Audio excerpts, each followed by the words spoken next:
RRB LP 2026 के लिए short notice already आ चुका है। आप लोगों को शॉर्ट नोटिस मेरे पीछे नजर भी आ रहा होगा। 15 ऑफ मई से फॉर्म फिलिंग स्टार्ट होगी, 14 जून तक का आपके पास समय रहेगा। आइए जान लेते हैं छोटी सी वीडियो में फुल डिटेल्स क्या रहने वाली है इस फॉर्म के लिए। एलिजिबिलिटी क्राइटेरिया सब कुछ आपको समझ में आ जाएगा इस छोटी सी वीडियो में। तो शुरुआत करते हैं अपन लोग यहाँ से कि इनिशियल पे स्केल क्या रहने वाला है, एज क्राइटेरिया क्या रहने वाला है। एज रहेगी 18 से लेकर 30 साल तक। आपको काउंट करना है अपनी एज को 1 जुलाई 2026 के हिसाब से, ठीक है। इनिशियल पे स्केल यहाँ पे 19,900 है, बट ये इन हैंड सैलरी जब अलाउंसेस मिला के मिलती है तो 45 अप्रोक्स आपकी सैलरी जाती है इसमें।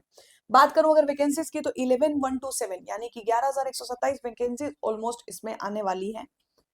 आप अप्लाई कब कर सकते हैं? अगर आपने 10th के साथ आईटीआई किया है इनमें से किसी भी ट्रेड में, या आपने 10th के बाद डिप्लोमा किया है 3 साल का, या आपने बीटेक की है।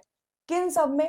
अगर आपने 10th के बाद डिप्लोमा किया है या फिर बीटेक की है, अगर आप लोग यहाँ पर स्क्रीन पर देख पा रहे होंगे तो मैंने मेंशन भी कर रखा है। आप diploma mechanical, electrical, electronics, automobile engineering से अगर है, या इनमें से किसी से बीटेक किया है आपने, तो आप इस फॉर्म को भर सकते हैं। आगे चलते हैं हम लोग, यहाँ जान लेते हैं एग्जाम का पैटर्न क्या रहेगा।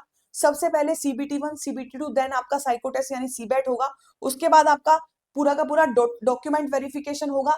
देन आप लोगों का एक मेडिकल एग्जामिनेशन होगा। चलते हैं आगे, जान लेते हैं एग्जाम का पैटर्न क्या रहने वाला है। CBT1 आप लोगों को देना है, CBT2 देना है, जिसमें 2 पार्ट्स होंगे। पहले CBT1 आप फेस करेंगे। CBT1 में आपको 60 मिनट्स का समय दिया जाएगा, 75 क्वेश्चन आपको डील करने हैं, 1 मार्क का 1 क्वेश्चन। CBT2 90 मिनट आपको समय दिया जाएगा, जिसमें आपको 100 क्वेश्चन डील करने हैं। देन CBT2 का पार्ट बी। CBT2 2 पार्ट्स में होगा, A part, B part. B part में आपको 60 मिनट का समय दिया जाएगा और आपको 75 क्वेश्चन, 1 मार्क 1 क्वेश्चन।